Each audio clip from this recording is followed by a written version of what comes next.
मन मेरा मंदिर, शिव मेरी पूजा, शिव के सिवा नहीं कोई दूजा।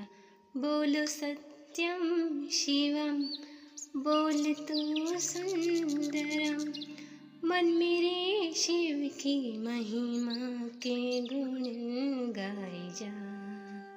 नमस्कार, स्वागत है आपका। आज की वीडियो में हम सोमवती अमावस्या की कथा का रसपान करेंगे। चैनल पे यदि आप नए आए हैं तो चैनल को सब्सक्राइब करें, वीडियो को लाइक और शेयर अवश्य करें। आपका लाइक और सब्सक्राइब मेरे लिए बहुत ही बड़ा मोटिवेशन है। एक समय की बात है, गरीब ब्राह्मण परिवार था। उस परिवार में पति पत्नी के अलावा एक पुत्री भी थी।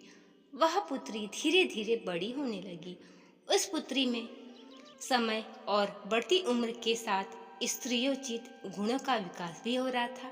वह लड़की सुंदर, संस्कारवान एवं गुणवान थी, किंतु गरीब होने के कारण उसका विवाह नहीं हो पा रहा था। उस ब्राह्मण के घर का एक बार एक साधु आए और वो उस कन्या के सेवा भाव से काफी प्रसन्न हुए।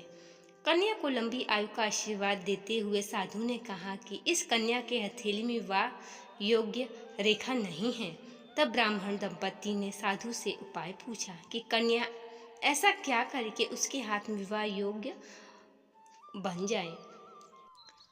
कुछ सोचने के बाद साधु ने अंतर्दृष्टि से ध्यान करके बताया कि कुछ दूर पर एक गांव में सोना नाम की धोबिन जाति की एक महिला रहती है। उसके वह बेटे और बहू के साथ रहती है, जो बहुत ही आचार विचार और संस्कार से संपन्न तथा पतिपरायण है। यह कन्या उसकी सेवा करे तो वह महिला इसकी शादी में अपनी मांग का सिंदूर लगा दे।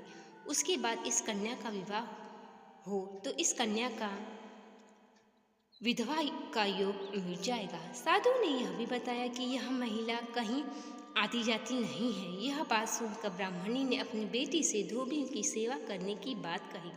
अगले दिन कन्या प्रातःकाल उठकर सोना धोबिन के घर जाकर साफ सफाई और अन्य सारे काम करके अपने घर वापस आ जाती है। एक दिन सोना धोबिन अपनी बहू से पूछती है कि तुम तो सुबह ही उठकर सारे काम कर लेती हो, पता भी नहीं चलता है। बहू ने कहा कि माँ जी, मैं तो सोचा कि आप ही सुबह उठकर सारे काम कर देती हैं। इस पर वह सोच में पड़ गई। मैं तो देर से उठती हूँ। इस पर दोनों सास बहू निगरानी करने लगी कि कौन है जो सुबह ही घर का सारा काम करके चला जाता है। कई दिनों के बाद धोबिन ने देखा कि एक कन्या अंधेरे घर में आती है और सारे घर के काम कर चली जाती है। जब वह जाने लगी तो सोना धोबिन ने उसके पैरों पर गिर पड़ी, पूछने लगी कि आप कौन हैं और इस तरह छुपकर मेरे घर की साफ सफाई क्यों करती हैं। तब कन्या ने साधु द्वारा कही गई सारी बात बताई। सोना धोबिन पतिपरायण थी, उसमें तेज था। वह तैयार होकर सोना धोबिन के पति थोड़ा अस्वस्थ था। उसने अपनी बहू से अपने बेटे आने तक घर पर रहने को कहा। सोना धोबिन ने जैसे ही अपनी मांग का सिंदूर उस कन्या की मांग में लगाया, उसका पति मर गया। उसे इस बात का पता चल गया। वह घर से निराजल ही चली गई। यह सोचकर कि रास्ते में कहीं पीपल का पेड़ मिलेगा तो उसे भंवरी देकर और उसकी परिक्रमा कर ही जल ग्रहण करेगी। उस दिन सोमवती अमावस्या थी। ब्राह्मण के घर मिले हुए पूरे पकवान की जगह उसने ईंट के टुकड़े से 108 बार भंवरी देकर 108 बार पीपल के पेड़ की परिक्रमा की और उसके बाद जल ग्रहण किया। ऐसा करके ही उसके पति के मुर्दा शरीर में वापस जान आ गई।